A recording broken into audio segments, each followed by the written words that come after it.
Now,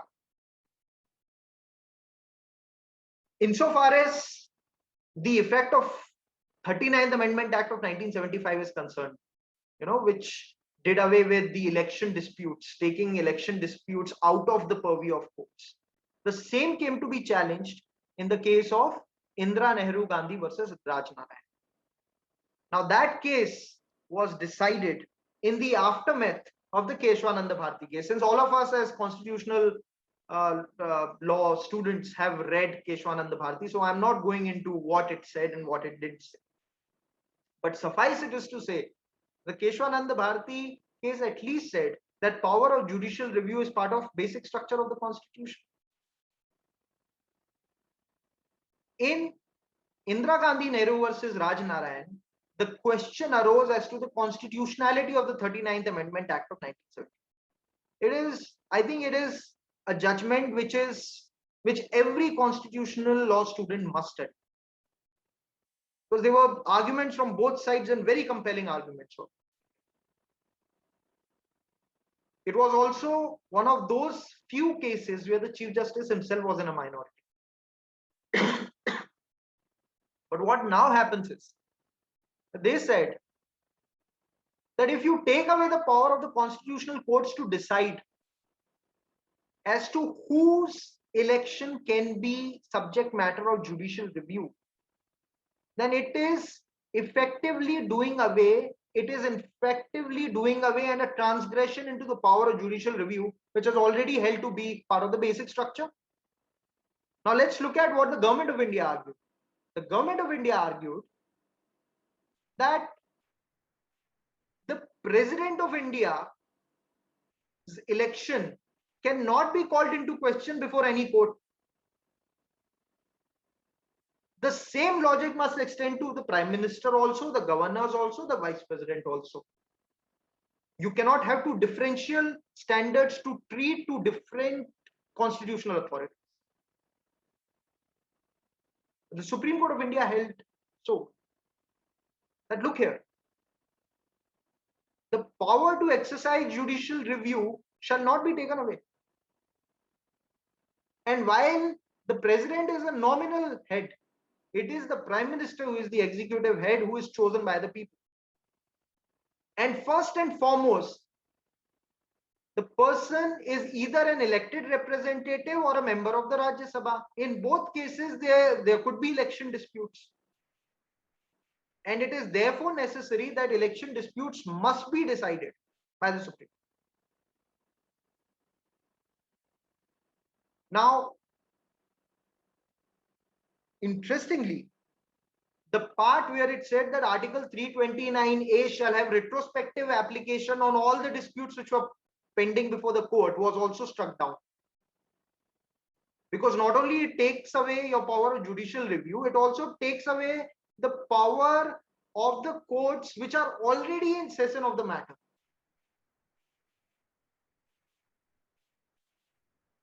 Now, what happens is, which brings us to the third component. And I'm so sorry, I should have given a befitting farewell to the ADM Jabalpur, which of course was given in the KS Puttaswamy judgment later on, much later, when Senior Justice Chandrachud's opinion was held to be not good law by his son, Justice Dhananjay Chandrachud. Now, which brings us to the 44th Amendment and the last part of my conversation, which is preservation of liberty. A 44th Amendment Act, of course, introduced many things. First of which was it did away with the word internal disturbance altogether. Second, it introduced a new amendment into Article 329 by saying that Article 329, which is that the fundamental rights shall remain suspended during the period of emergency, it just introduced two words, except Article 20 and 21.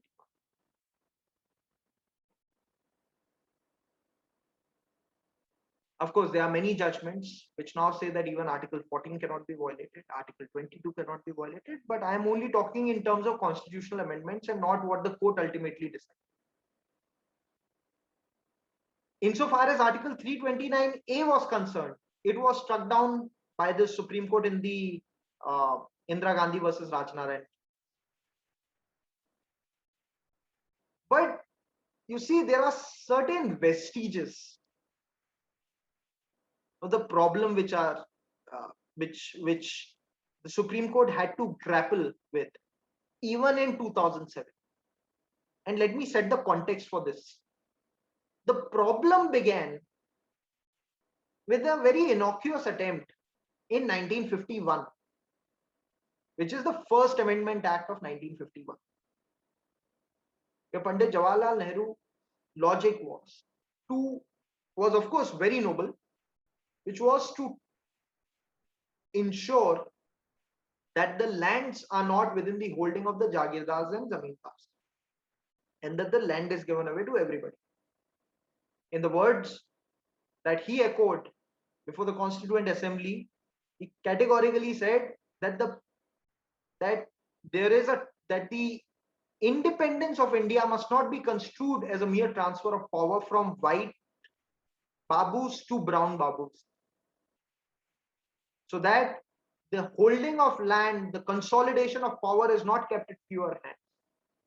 And therefore, lands must be distributed to people so that agrarian reforms could be carried out across India. Because our economy was in a terrible state at that point of time when India gained independence. So what happened was, there were 2 or 3 categories of laws which were placed under the 9th schedule. So the First Amendment Act created something called the 9th schedule, and it clearly said, and it also brought about another article, which is Article 31A and Article 31B. Article 31B said that notwithstanding anything contained herein, any law or any statute which goes into 9th schedule shall be immune from judicial review. It would be a validating act in that sense. Interestingly, MISA was kept under the same 9th schedule later on. The item or entries 1 to entry 18, which were the initial land reforms, were kept to preserve these statutes from being challenged by zamindars and inamdars who had a lot of money and power at that point of time. There were certain land sealing acts which were introduced, which were also kept within the realm of the 9th schedule, until such time that the 9th schedule became an instrument of oppression, which was immune from judicial review. Now, of course, the Minerva Mills judgment clearly said that 9th schedule is no longer going to afford any protection on and from 23rd April 1973, which is the date on which judicial review has been recognized to be part of basic structure. But you know what happened in the present context was that there were 2 specific laws. One was the Gudalur Janmam Estates Act, and the second was the West Bengal Land Reforms Act. West Bengal Land Holdings Reforms Act, sorry. Now, these 2 acts had the dubious distinction of being the only statutes which were already struck down by the High Courts and Supreme Court as being violative of fundamental rights. What happened was that subsequently the governments decided to put both these acts which were struck down under 9th schedule, and then used 9th schedule to say that since these are validating acts, then notwithstanding even the acts being struck down by the courts, it will nonetheless be protected by the 9th schedule. Imagine this happening in 2007.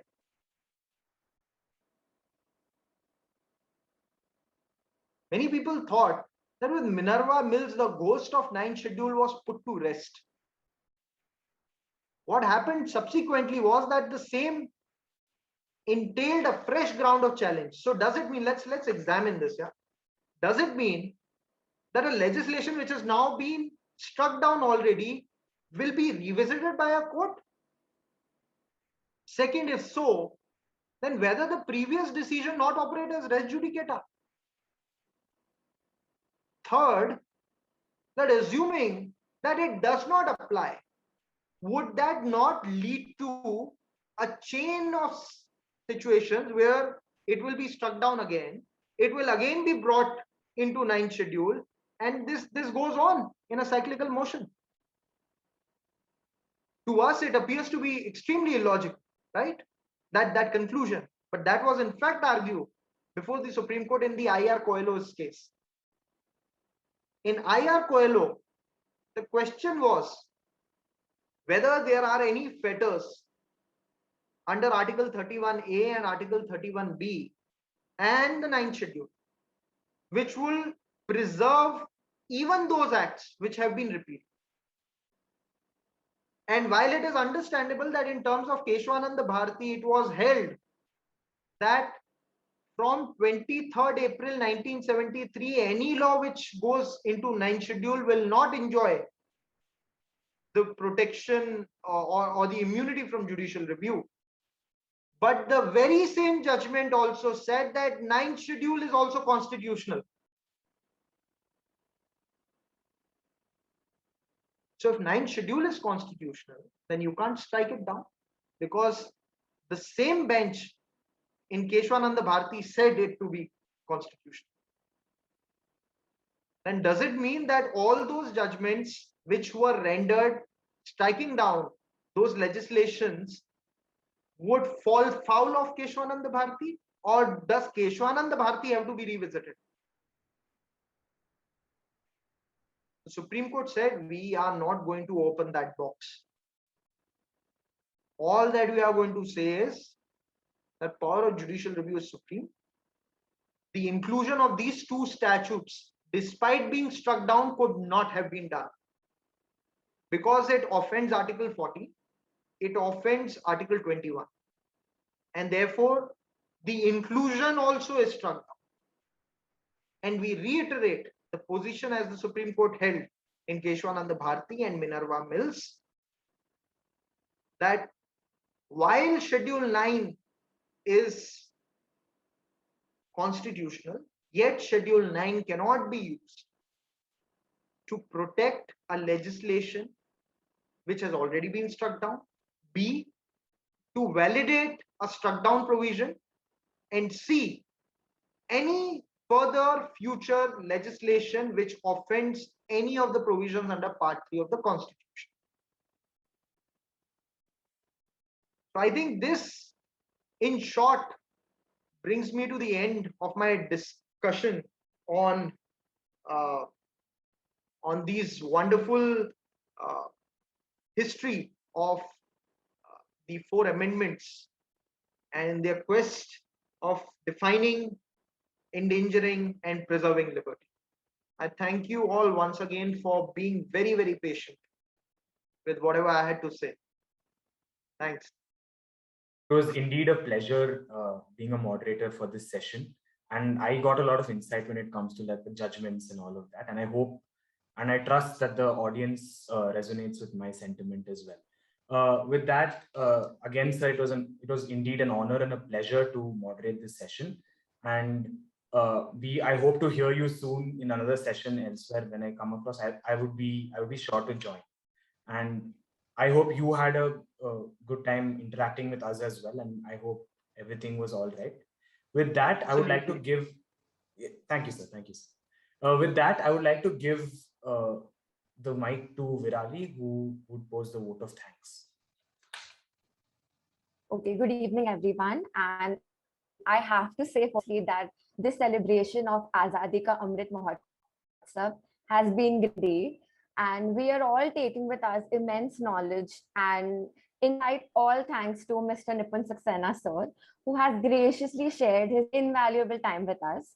I, on behalf of the Legal Aid Committee of Kirit P. Mehta School of Law, thank him for sharing his multi-dimensional wisdom with us. He has truly enhanced our spirit of the Independence Day week. I am extremely thankful to each and every participant of this open forum discussion who made wonderful contributions to the session today. Many thanks to our Head of Research and Content, Kshitij, for facilitating the conversation in this meeting so smoothly. I would like to extend a vote of thanks to our faculty coordinators, Dr. Nazima Munshi and Ms. Afreen Khan, as well as our area chairperson for student events, Dr. Rakesh Nambiar, for being the guiding lighthouse. I would also like to thank Dr. Alok Mishra, Dean of Kiritri Mehta School of Law, as well as the administration of our college for all their help and cooperation. Last but definitely not the least, I would like to thank the core team of the Legal Aid Committee for putting up such an insightful and successful event. I believe there is a link in the chat box for all of you, which is the feedback form link. I request all the participants to fill the same for getting their certificates. And once again, I would like to thank Sir for being present over here. And thank you everyone for joining. Stay safe and have a delightful day ahead. Thank you so much. Thank you so much, Virali. Thank you so much, Kshitij. Thank you so much, everybody, for being a wonderful and patient audience. Right? And thank you so much to the Legal Aid Committee for organizing this very wonderful event under the aegis of the week that you are celebrating, yeah, the Azadi Mahotsav. Yeah, I wish the event all success, and looking forward to a lot of interaction in future. Thank you. Thank you so much, sir. Thank you so much. It was a delight to hear you.